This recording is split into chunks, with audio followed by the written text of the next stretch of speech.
Hello, hello, hello, and welcome to the Reclaim Your Life podcast with me, Vicky Igbokwe-Ozoagu, your self-first instigator, supporting you to kickstart the habit of putting you first. Happy New Year, Happy New Year, Happy New Year, Happy New Year.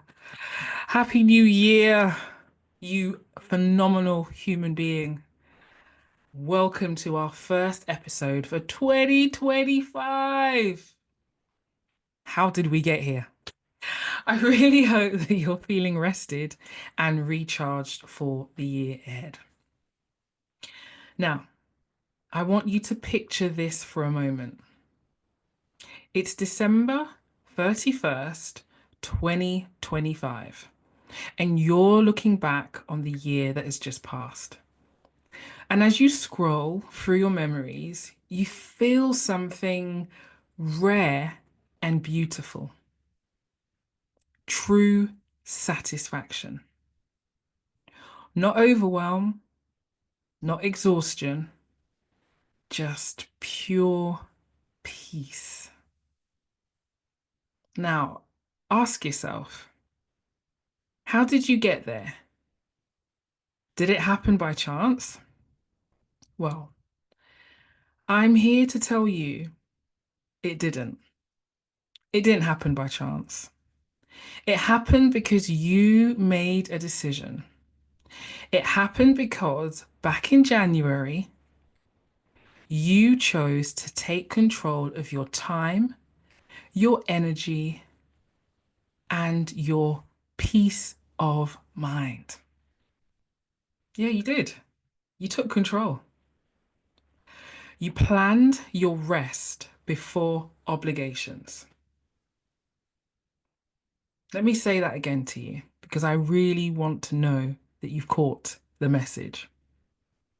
You planned your rest before external obligations. You practiced putting you first and you won. You also won because you said no to the things that didn't align and yes to the things that truly mattered to you. Yes, you stopped being that yes person. You stopped the people pleasing and you started to put your needs first. The things that truly mattered are the things that you said yes to. And the things and the people and the experiences that you knew no longer served you, you began to use your no. You also created space for joy, creativity, and self-care. And because you did that, you shaped your entire year to look differently to previous ones. So today, right now, I want to help you bring this vision, your vision, to life. In this episode, we'll talk about how you can start this year with intention and make 2025 and beyond the year you finally, unapologetically put you first. Because here's the honest, did I say, honest truth. If you, if you don't carve out time for yourself, someone else will fill your calendar with their priorities.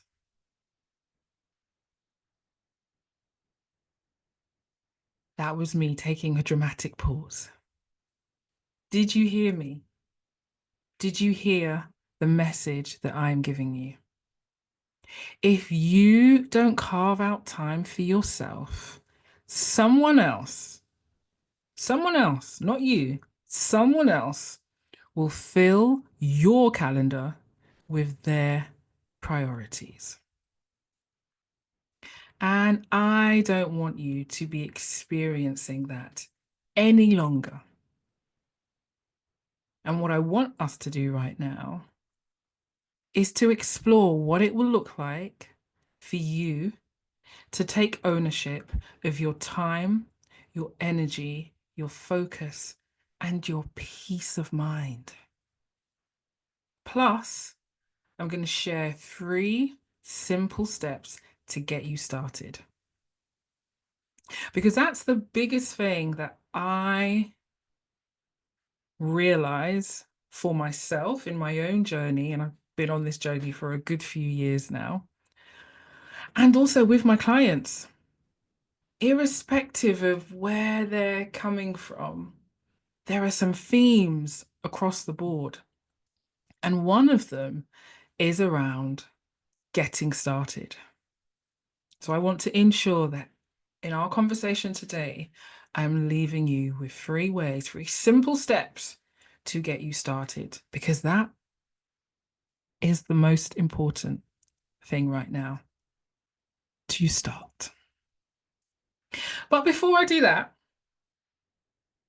I just want us to have a little chat about why now, right? Why now? Why now, Vicky? You may be asking me. Well, we're in January. Well, at the time of recording this, it's January.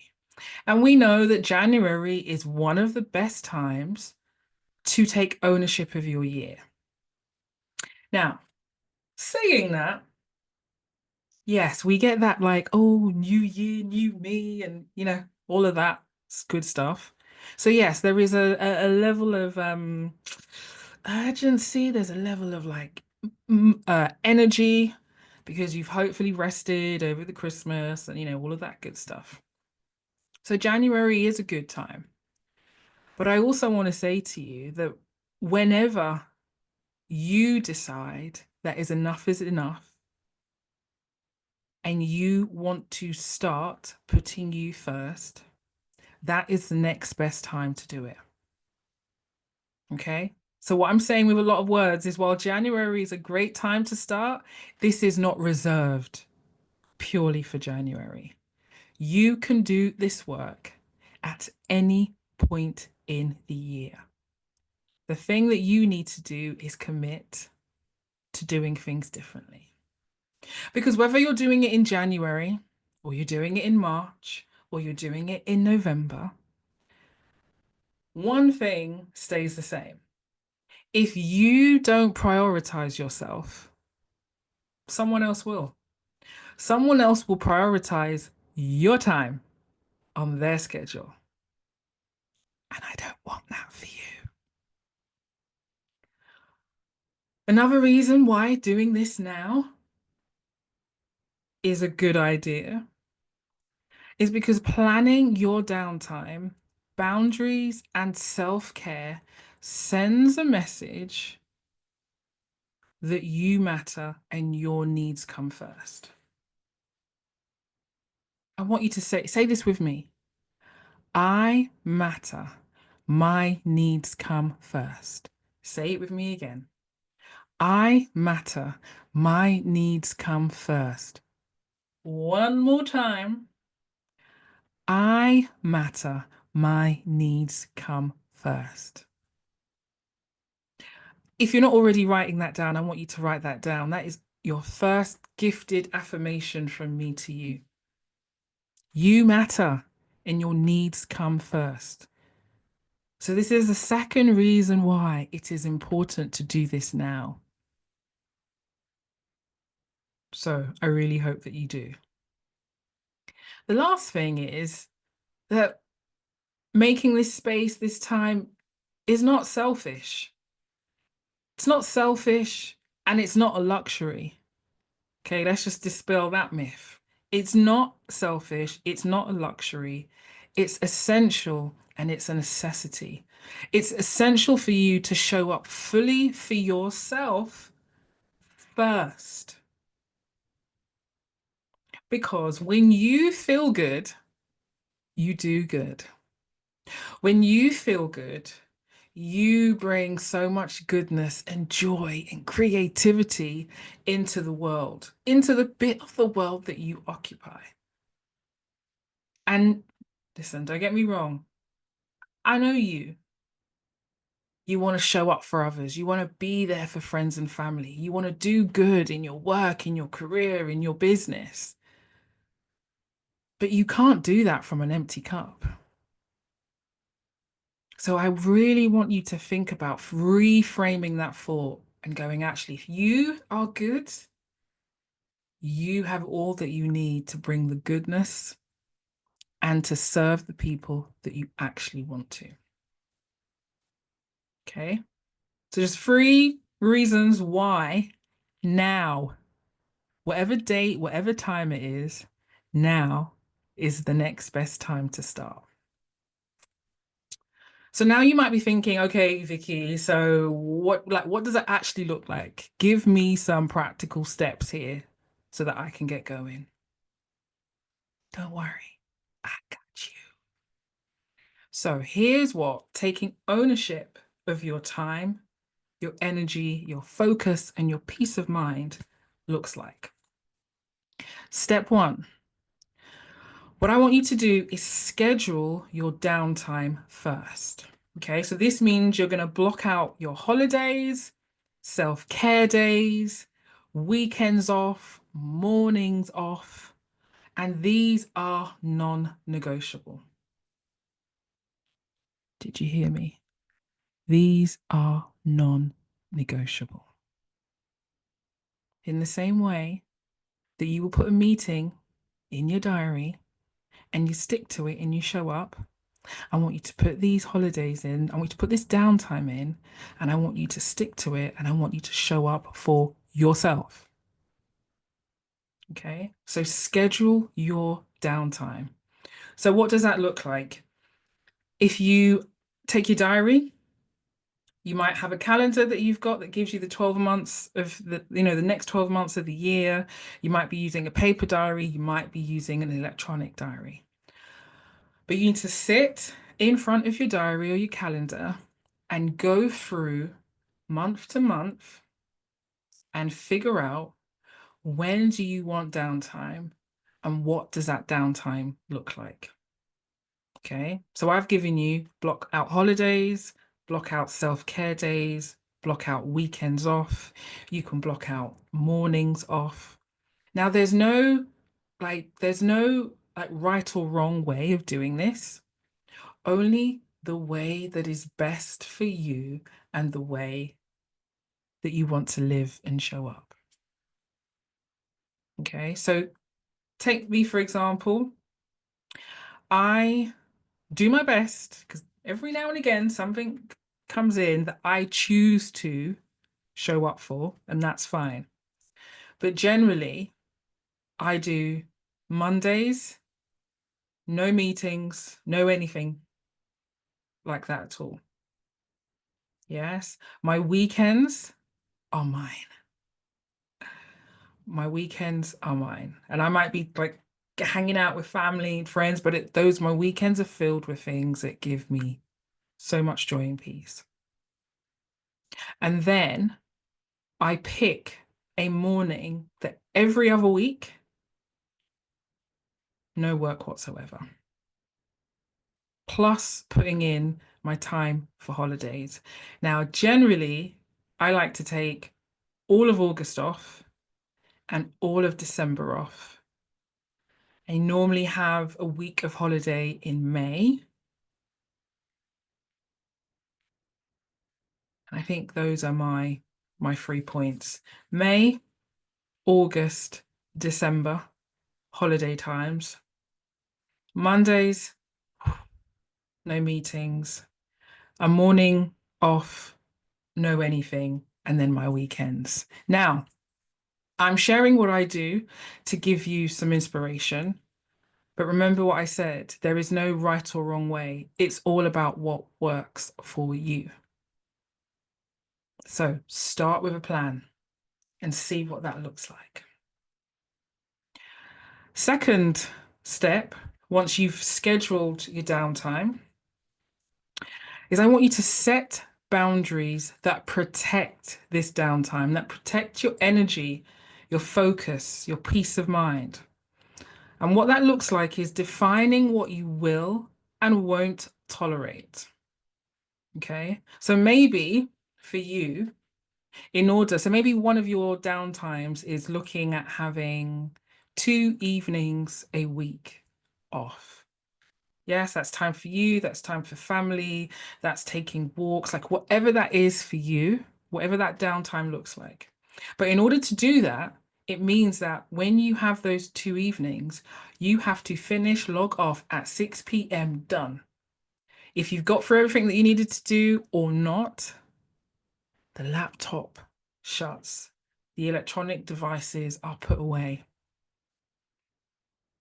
Okay, so that's the thing, an example in terms of boundaries. Yes. Or it might be keeping Sunday mornings for yourself. Now, maybe you have a partner and you have a couple of kids, and that might mean having chat with said partner and going, hey, love, hey, babe, remember, it's my Sunday mornings off. You've got the kids, right? And figuring out that. Okay. So I want you to think about what are the boundaries that you need to put in place. And a lot of time with those boundaries, it means there's a conversation or two that may need to be had with someone outside of yourself to help you honor that time. Because I really want you to honor this time. Okay. Now, step 3 is plan time for joy. So I want you to think about prioritizing what lights you up. Is it a creative hobby, like I've talked about before? Is it quality time with your loved ones? Is it a solo adventure? Now, listen, a solo adventure can be anything from going to another part of the world right through to taking a walk in a park that's new to you. Okay, I just want to give you the range. Yeah. But these moments are just as important. And actually, for me, they are more important than any kind of work commitments that you've got. Okay. So you're scheduling your downtime, you're setting the boundaries, and you're planning time for joy. And take a deep breath. I know, I know, I know. Just take a deep breath. Because now you're thinking, but Vicky, I feel guilty for taking time for myself. Listen, rested and energized is what you need to do. Okay. And you'll give more to others when you are rested and energized. So that's me turning your fictional statement into fact. Okay. Or maybe you're saying, I don't have enough time. Listen, you and I both know that we have enough time and we have the same 24 hours in a day. It's about how you choose to spend your 24 hours. So you do have enough time. You've actually got plenty of time. Or you might be saying, what if something comes up, Vicky? Well, I mean, that's standard, right? Life is going to life. The thing is, when you've got a plan, it gives you a structure, it gives you a framework to work from. So if something does come up, and even in one of my examples, I shared to you that sometimes something may happen. All you simply do then is you look at the plan that you've created. And let's say, for example, one of your evenings that week, something really important's come up and you're like, actually, I really want to be there. Then what I suggest that you do is you move your evening of free time to another evening. You just adjust it. Yes, because of course, like we said, life is going to life, but that's no excuse to not plan your downtime and put you first. All right. So, yes, those excuses, the computer says no. All right, listen. This is your action for this week. I want you to carve out 30 minutes to plan your downtime, self-care, and boundaries for the year. Okay? 30 minutes. Get your calendar out. Go through each month. What would that look like for you? Plan it out. Then, once you've planned that out, and I don't want you to think too hard about it, then when you've planned it out, I want you to set a reminder for 90 days from now. So I just normally put a reminder in my phone. And then I want you to come back and I want you to review how the last 3 months have gone, right? Because of course you've got to check in, and checking in is good. And it's something that I do as well. Because then you can review what's happened, what was working, what was not, and then you can adjust the next 3 months. But you've got to stay committed. Okay. So remember this, if nothing else. This is your year to take the wheel, to be in control of your life from here on in. Don't let the demands of others dictate your path. I want you to plan your joy. I want you to guard your energy. And I want you to make this year and beyond the year that you finally put yourself first and you do it with peace of mind. Because if you don't, we'll be having the same conversation 12 months from now. You'll be feeling the exact same way 12 months from now. And honestly, the power to change things in your life, the power to put you first, the power to do things differently so you get a different result, so you feel a different result, so you experience a different result is in your hands and no one else's. I want to thank you so much for being here today because this is an act of putting you first and choosing you. Now, don't keep our conversations a secret. Please share this episode with someone you think may need this reminder, need this information, need this support. And if you've not done so, think about hitting that subscribe button as well. Now, if you're ready for deeper support, you can also check out my Clarity and Courage Coaching Intensive. You can go to www.vickiigbokwe.com.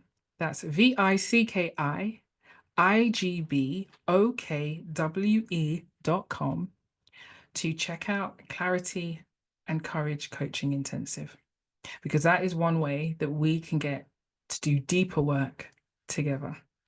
And I'll also put a link in the show notes as well.